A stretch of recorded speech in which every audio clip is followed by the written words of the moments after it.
ಸ್ನೇಹಿತರೆ ನಮಸ್ಕಾರ. ನಾನು ನಿಮ್ಮ ಮಹೇಶ್, ಮಧುಶ್ರೀ ರಿಫ್ಲೆಕ್ಷನ್ ಯೂಟ್ಯೂಬ್ ಚಾನಲ್ನಿಂದ.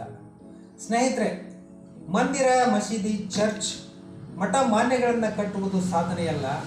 ಮನುಕುಲದ ಉಳಿವಿಗೆ, ಮುಂದಿನ ಪೀಳಿಗೆಗೆ ಶುದ್ಧ ಗಾಳಿ, ಶುದ್ಧ ಆಹಾರ ಮತ್ತು ಶುದ್ಧ ನೀರಿನ ಸಂರಕ್ಷಣೆಯ ಬಗ್ಗೆ ಜಲ ಸಾಕ್ಷರತೆ ಮೂಡಿಸಿ ಸಂಪನ್ಮೂಲ ಉಳಿಸಿ ಬೆಳೆಸುವುದೇ ನಿಜವಾದ ಸಾಧನೆ.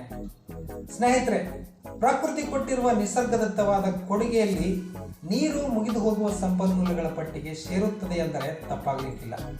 ಏಕೆಂದರೆ ನಮ್ಮ ಪೂರ್ವಜರು ವರ್ಷಾನುಗಟ್ಟಲೆ ಕೆರೆ, ಕಟ್ಟೆ, ಬಾವಿಗಳಲ್ಲಿ ನೀರನ್ನು ಕೈ ಹಗ್ಗದಿಂದಲೇ ಸೇರಿಕೊಂಡು ಬಳಸುತ್ತಿದ್ದರು. ನಾವು ವಿವೇಚನೆಯಿಂದ ಬಳಸದೆ ಇರುವ ಕಾರಣ ಜಲ ಸಂಪನ್ಮೂಲಗಳು ಕಡಿಮೆ ಆಗುತ್ತಾ ಬೋರ್ವೆಲ್ಗೆ ಬಂದು, ಬಾಟಲ್ಗೆ ಬಂದು, ಈಗ ಕ್ಯಾಪ್ಸೂಲ್ಗಳಿಗೆ ಬಂದು ನಿಂತಿದೆ. ಅಂದರೆ ಮುಂದಿನ ಪೀಳಿಗೆಯವರ ಪರಿಸ್ಥಿತಿ ಹೇಗಿರಬಹುದು ನೀವೇ ಊಹೆ ಮಾಡಿಕೊಳ್ಳಿ.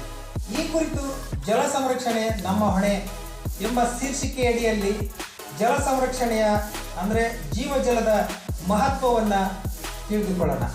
ಸಂಪನ್ಮೂಲಗಳ ಸಂರಕ್ಷಣೆ ಸಾಂಪ್ರದಾಯಿಕ ಆಹಾರ ಪದ್ಧತಿಯೊಂದಿಗೆ ಆರೋಗ್ಯಪೂರ್ಣ ಜೀವನವನ್ನು ಎಲ್ಲರೂ ಹೊಂದಲಿ ಎಂಬ ಮಹತ್ವಾಕಾಂಕ್ಷೆಗಳ ವಿಡಿಯೋಗಳಿಗಾಗಿ ದಯವಿಟ್ಟು ಮಧುಶ್ರೀ ರಿಫ್ಲೆಕ್ಷನ್ ಯೂಟ್ಯೂಬ್ ಚಾನಲನ್ನು ಸಬ್ಸ್ಕ್ರೈಬ್ ಮಾಡಿಕೊಳ್ಳಿ. ಹಾಗೂ ಈ ವಿಡಿಯೋ ವೀಕ್ಷಿಸಿದ ಮೇಲೆ ದಯವಿಟ್ಟು ನಮ್ಮ ಕಂಟೆಂಟ್ ಬಗ್ಗೆ ಕಮೆಂಟ್ ಬಾಕ್ಸಲ್ಲಿ ನಿಮ್ಮ ಅಭಿಪ್ರಾಯವನ್ನು ಕಮೆಂಟ್ ಮಾಡಿ. ಸ್ನೇಹಿತರೆ, ನೀರಿನ ಮಹತ್ವವನ್ನು ಜಗತ್ತಿಗೆ ತಿಳಿಸಲು ಮತ್ತು ಜಾಗತಿಕ ನೀರಿನ ಬಿಕ್ಕಟ್ಟಿನ ಬಗ್ಗೆ ಜಾಗೃತಿ ಮೂಡಿಸಲು ಪ್ರತಿ ವರ್ಷ ಮಾರ್ಚ್ 22ರಂದು ವಿಶ್ವ ಜಲ ದಿನವನ್ನು ಆಚರಿಸಲಾಗುತ್ತದೆ. ವಿಶ್ವಸಂಸ್ಥೆಯ ವೆಬ್ಸೈಟ್ನ ಪ್ರಕಾರ ಈ ಆಚರಣೆಯ ಹಿಂದಿನ ಕಲ್ಪನೆಯು ಸುಸ್ಥಿರ ಅಭಿವೃದ್ಧಿಯ ಗುರಿ ಅಂದರೆ 2030ರ ವೇಳೆಗೆ ಎಲ್ಲರಿಗೂ ನೀರು ಮತ್ತು ನೈರ್ಮಲ್ಯದ ಸಾಧನೆಯನ್ನು ಬೆಂಬಲಿಸುವುದಾಗಿದೆ. ವಿಶ್ವ ಜಲ ದಿನವನ್ನು ಆಚರಿಸುವ ನಿರ್ಣಯವನ್ನು ಮೊದಲು ವಿಶ್ವಸಂಸ್ಥೆಯ ಜನರಲ್ ಅಸೆಂಬ್ಲಿಯು 1992ರ ಡಿಸೆಂಬರ್ 22ರಂದು ಅಂಗೀಕರಿಸಿತು. ನಂತರ ಮಾರ್ಚ್ 22ನ್ನು ವಿಶ್ವ ಜಲ ದಿನವೆಂದು ಘೋಷಿಸಲಾಯಿತು. ಅಂದಿನಿಂದ ಪ್ರಪಂಚದಾದ್ಯಂತ ವಿಶ್ವ ಜಲ ದಿನ ಆಚರಿಸಲಾಗುತ್ತಿದೆ. ಮೊದಲ ವಿಶ್ವ ಜಲ ದಿನವನ್ನು 1993ರಲ್ಲಿ ಆಚರಿಸಲಾಯಿತು. ವಿಶ್ವಸಂಸ್ಥೆಯ ಪ್ರಕಾರ ಪ್ರಸ್ತುತ 4 ಜನರಲ್ಲಿ ಒಬ್ಬರು, ಅಂದರೆ ವಿಶ್ವದಾದ್ಯಂತ 2 ಶತಕೋಟಿ ಜನರು ಸುರಕ್ಷಿತ ಕುಡಿಯುವ ನೀರಿನ ಕೊರತೆ ಎದುರಿಸುತ್ತಿದ್ದಾರೆ. ಪರಿಶುದ್ಧ ಕುಡಿಯುವ ನೀರಿಲ್ಲದೆ ವಾರ್ಷಿಕವಾಗಿ ಸುಮಾರು 1.4 ಮಿಲಿಯನ್ ಜನರು ಸಾಯುತ್ತಿದ್ದಾರೆ. ಶೇಕಡ 75ಕ್ಕೂ ಅಧಿಕ, ಅಂದರೆ 75 ಮಿಲಿಯನ್ ಜನರು ಕಳಪೆ ನೀರು, ನೈರ್ಮಲ್ಯ ಮತ್ತು ನೈರ್ಮಲ್ಯಕ್ಕೆ ಸಂಬಂಧಿಸಿದ ಕಾಯಿಲೆಗಳ ಕಾರಣ ಪ್ರಾಣ ಕಳೆದುಕೊಳ್ಳುತ್ತಿದ್ದಾರೆ. ನೋಡಿ, ಹಳ್ಳಿಯೊಂದರ ಸುಮಾರು 1 ವಾರ್ಡ್ ಜನ ಕುಡಿಯಲಿಕ್ಕೆ ಬಳಸುವ ವಾಟರ್ ಟ್ಯಾಂಕ್ ಇದು.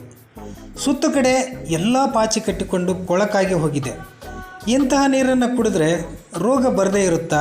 ನೀವೇ ಹೇಳಿ. ಸ್ನೇಹಿತರೆ, ಮುಂಬರುವ ದಿನಮಾನಗಳಲ್ಲಿ ಜಲಕ್ಷಾಮದ ಪರಿಸ್ಥಿತಿಯನ್ನು ಅವಲೋಕನ ಮಾಡಿ ವಿಶ್ವಸಂಸ್ಥೆ ಕೂಡ ಸುಮ್ಮನೆ ಕುಳಿತಿಲ್ಲ.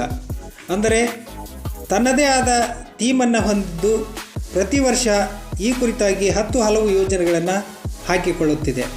ಅಂದರೆ ಪ್ರತಿ ವರ್ಷ ಮಾರ್ಚ್ 22ರಂದು ಆಚರಣೆ ಮಾಡಲಾಗುವ ಈ ವಿಶ್ವ ಜಲ ದಿನದ ಥೀಮ್ಗಳು ಕಳೆದ 5 ವರ್ಷದಲ್ಲಿ ಏನೇನು ಮಾಡಿದ್ದಾರೆ ಅನ್ನೋದನ್ನು ನೋಡೋಣ ಬನ್ನಿ. 2019ರಲ್ಲಿ ಜಲಕ್ಷಾಮ ಯಾರನ್ನು ಬಿಡುವುದಿಲ್ಲ ಎಂಬ ಥೀಮನ್ನು ಹೊಂದಿದೆ. 2020ರ ಥೀಮ್ ನೀರು ಮತ್ತು ಹವಾಮಾನ ಬದಲಾವಣೆ. 2021ರ ಥೀಮ್ ನೀರಿನ ಮೌಲ್ಯ. 2022ರ ಥೀಮ್ ಅಂತರ್ಜಲ ಅದೃಶ್ಯವನ್ನು ಗೋಚರಿಸುವಂತೆ ಮಾಡುವುದು. 2023ರ ಥೀಮ್ ನೀರು ಮತ್ತು ನೈರ್ಮಲ್ಯ ಬಿಕ್ಕಟ್ಟನ್ನು ಪರಿಹರಿಸಲು ಬದಲಾವಣೆಯನ್ನು ವೇಗಗೊಳಿಸುವುದು. ಇನ್ನು ಈ ವರ್ಷದ ಜಲ ಥೀಮ್ ಅಂದರೆ 2024ರ ವಿಶ್ವಸಂಸ್ಥೆಯ ವಿಶ್ವ ಜಲ ಸಂರಕ್ಷಣೆಯ ಥೀಮ್ ಏನು ಅಂತ ನಾವು ಅವಲೋಕನ ಮಾಡ್ತಾ ಹೋದರೆ, ಶಾಂತಿಗಾಗಿ ನೀರನ್ನು ನಿಯಂತ್ರಿಸುವುದು. ಅಂದರೆ ಜಾಗತಿಕ ಮಟ್ಟದಲ್ಲಿ ಶಾಂತಿ ಮತ್ತು ಸಹಕಾರವನ್ನು ಬೆಳೆಸಲು ನೀರು ಎಷ್ಟು ಮುಖ್ಯ ಎಂಬುದನ್ನು ಎತ್ತಿ ತೋರಿಸುತ್ತಿದೆ.